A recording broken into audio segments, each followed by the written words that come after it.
وَلَقَدْ يَسَّرْنَا الْقُرْآنَ لِلذِّكْرِ فَهَلْ مِن مُدَّكِرٍ۔ او میرے بندیو،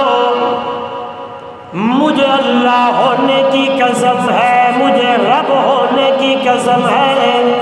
یسرنا القرآن، میں نے تیرے لیے قرآن کو آسان کر دیا ہے۔ اس لیے میرا بندہ، اس لیے میرے محبوب کا امتی، فَاقْرَؤُوا مَا تَيَسَّرَ مِنَ الْقُرْآنِ، جتنا آسان لگے پڑھا کرو قرآن کو،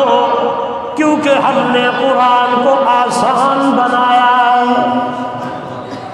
یہی بہت بڑی عظمت ہے اس قرآن کی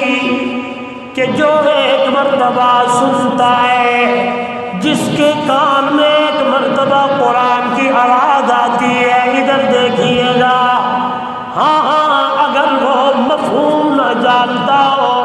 اسے پتہ ہی نہ ہو کہ اس آیت کا ترجمہ کیا ہے، اسے معلوم بھی نہ ہو اس آیت کی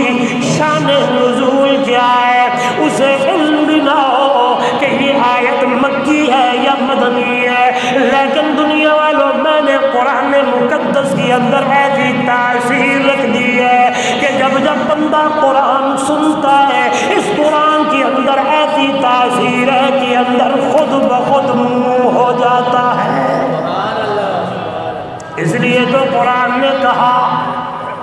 اس لیے اللہ رب العزت نے فرمایا قرآن مقدس میں، او دنیا والو، لو انزلنا هذا القرآن على جبل لرأيته خاشعا متصدعا من خشية الله وتلك الأمثال نضربها للناس لعلهم يتفكرون۔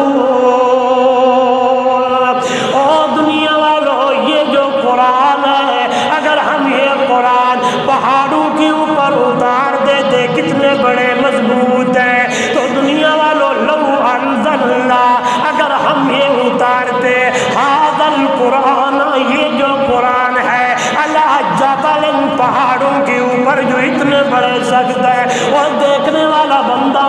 لرأیتہ خاشعا، اور میرے قرآن کو دیکھنے والا، اللہ نے تمہیں آنکھیں دی ہیں، آپ اپنی آنکھوں سے دیکھ دے کہ یہ پہاڑ اتنے بڑے مضبوط ہونے کے باوجود ریت کے ذرات بن جاتے ہیں۔